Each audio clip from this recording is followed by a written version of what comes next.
Jadi di tempat ini teman-teman, kalau pagi-pagi matahari terbit itu indah banget teman-teman ya, kayak di Bali. Sayangnya ini udah panas ya, terlalu siang kesini nih, lihat. Nah, rame kan?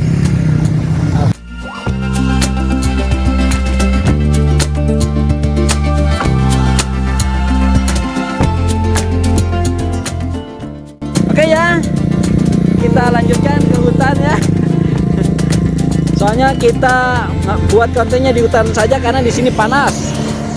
Baiklah teman-teman, kita akan ke sana. Jadi kontennya di tempat yang teduh di sana ya. Oke, kita turun melalui batu-batu ini. Teman-teman, alhamdulillah ternyata Indonesia itu masih banyak hutannya. Jadi kalau banyak hutannya seperti ini, kita sejuk ya. Jadi Kang Asik mau bikin kontennya di sini. Enak ya, ini semua masih hutan. Apalagi kalau pagi-pagi cuacanya, enak banget. Nah, kedengar nggak suara burung ya? Kita mulai bincang-bincang dulu ya. Kang Asik istirahat dulu ya di sini. Nah, gini nih. Assalamualaikum warahmatullahi wabarakatuh. Berjumpa kembali dengan Kang Asik, channelnya sahabat YouTuber pemula. Gimana nih teman-teman, nge-YouTube-nya sekarang? Apakah masih semangat? Atau masih nyoba-nyoba? Atau mungkin sudah merasa lelah? Seperti Kang Asik juga udah agak lelah ya. Pokoknya keadaan itu semua sudah Kang Asik alami teman-teman. Jadi sama. Sudahlah sekarang pokoknya apapun kita asikin saja.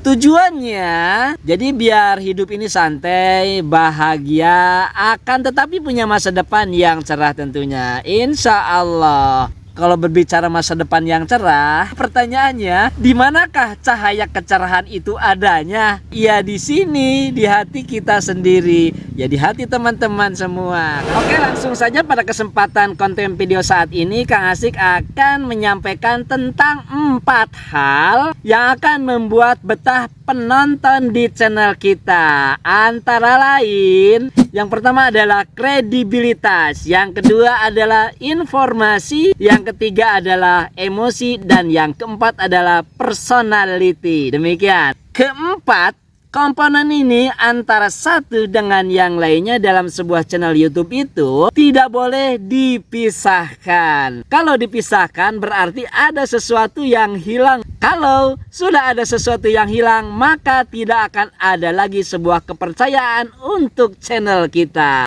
Jadi dari keempat poin itu, mari kita uraikan satu persatu secara sederhana. Berikut contohnya agar mudah dipahami. Antara lain, yang nomor 1 adalah kredibilitas. Jadi kredibilitas itu adalah suatu sikap yang perlu dimiliki oleh setiap orang. Hal ini sangat berkaitan dengan kepercayaan yang diberikan terhadap seseorang ataupun organisasi. Jadi kredibilitas ini seringkali digunakan untuk menggambarkan suatu sikap teman-teman atau perilaku dari seseorang secara pribadi atau suatu lembaga secara komunitas. Jadi teman-teman, kurang lebih bahwa kredibilitas adalah kualitas karena hubungannya dengan kepercayaan yang melahirkan kapabilitas sebagai kekuatan untuk menimbulkan kepercayaan dari orang lain. Istilah kredibilitas ini biasanya digunakan dengan kesaksian seseorang. Jadi yang mengatakan sesuatu itu baik, sesuatu itu berkualitas adalah yang menilainya wajib orang lain. Jadi jangan kata kita sendiri tentunya. Sangat jelas sekali teman-teman bahwa kita harus membuat konten berdasarkan kemampuan kita, berdasarkan hobi kita, sehingga hasilnya akan sangat dipercaya oleh orang lain.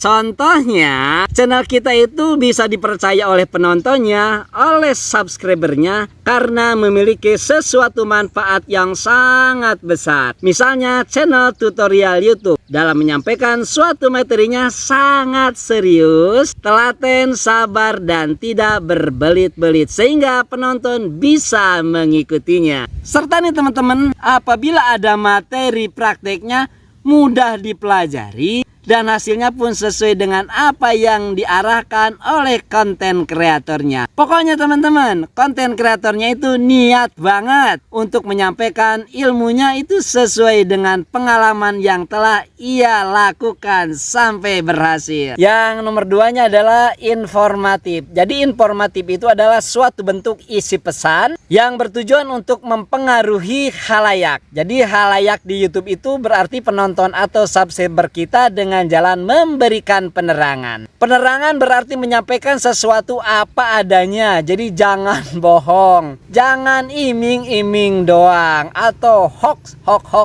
ya. Jadi katakanlah, jadi sampaikanlah apa yang sesungguhnya di atas fakta-fakta atau bukti dan data-data yang benar serta argumentasi yang benar pula. Bikin konten judulnya berlebihan seolah-olah bahwa jadi YouTuber itu selalu berpenghasilan ratusan juta. Tapi setelah dipraktekkan nol besar, ini akan sangat mengecewakan. Jadi jangan suka mengadi-adi kata orang lain ya. Contohnya, Kang Asik di beberapa konten video sangat banyak menyampaikan tentang bagaimana cara membuat thumbnail yang sangat sederhana, khususnya untuk YouTuber pemula tentunya. Pembuatan thumbnail itu menggunakan 2 buah aplikasi yang gratisan, tapi bisa pula dengan yang berbayar atau disebutnya adalah yang pro. Ketika Kang Asik memberikan tutorial cara membuat thumbnail yang gratisan dari canva.com dan remove.background itu, informasinya harus sesuai dengan apa yang Kang Asik sampaikan dengan keadaan yang sebenarnya. Jadi, kalau Kang Asik bilang aplikasinya ada yang gratisan nih, yang gratisan itu memang harus ada, nggak boleh berbohong. Sehingga tutorial dari Kang Asik tentang pembuatan thumbnail itu benar-benar bisa dipraktekkan, benar-benar bisa dibuktikan. Kemudian yang nomor 3 nih teman-teman adalah emosional. Jadi teman-teman, emosional itu adalah segala sesuatu yang menyentuh perasaan. Itu adalah wilayah emosional. Hal ini bisa berupa ya ekspresi, kemudian respon atau wujud apapun tentang emosi. Hubungan emosional dengan kita sebagai konten kreator itu sangat penting. Jangan pernah kita membuat sebuah judul konten video secara berlebihan, apalagi di luar kemampuan kita sebagai YouTuber pemula. Jadi katakanlah apa adanya, apa yang kita mampu. Contohnya dalam pembuatan thumbnail, pembuatan judul serta isi cerita daripada konten video yang kita buat itu harus bisa mewakili daripada kepentingan penonton yang mereka harapkan dari konten video kita yang kita suguhkan buat mereka. Jadi hal yang sangat sederhananya saja, misalnya dari cara kita bicara, kemudian dari penyusunan materi agar mudah dimengerti sampai dengan dibuatnya video. Itu harus benar-benar tertata ya teman-teman. Dalam penyampaiannya kita jangan lurus-lurus saja.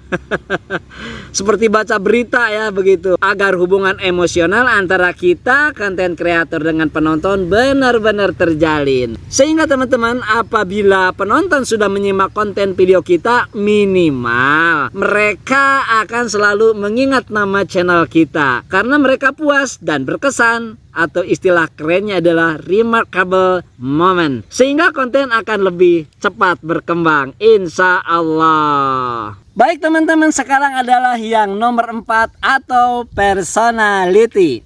Personality itu berasal daripada kata orang. Artinya ya kita sendiri sebagai YouTuber, sebagai content creator. Sehingga akan menjadi personal brand yang diperhitungkan oleh penontonnya manakala konten kita mempunyai nilai yang berbeda. Kita harus ingat akan teori Maslow. Mungkin teman-teman ingat ya, bahwa manusia itu setiap personalnya akan mempunyai sisi yang berbeda, kepribadian yang berbeda, kemampuan yang berbeda, dan hobinya pun akan berbeda pula. Sehingga dari perbedaan yang majemuk ini, maka manusia disebutnya adalah makhluk yang unik. Sehingga kalau kita dilahirkan sebagai makhluk yang unik dan mempunyai ciri khas dibandingkan dengan makhluk lainnya, mengapa keunikan itu kita tidak gali? Mengapa keunikan itu tidak kita munculkan? Maka jangan heran teman-teman kalau orang sering mengatakan bahwa kita itu harus jadi diri sendiri. Inilah makna jadi diri sendiri yang sebenarnya.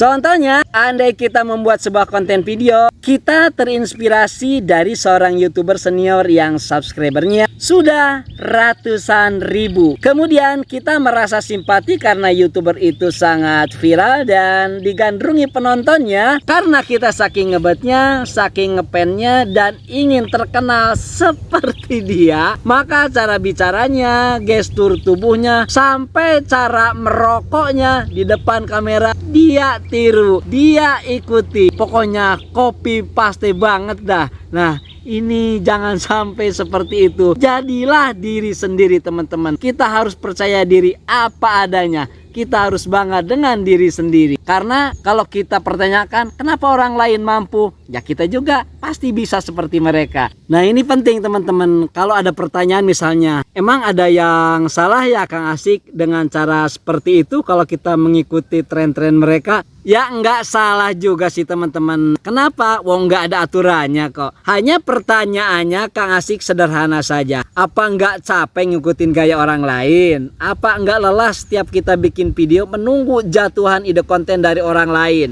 Lah terus kalau misal orang yang kita jiplak gayanya tiba-tiba berhenti nge-YouTube-nya gimana? Hah? Apa kita juga terus ngikut pensiun gitu?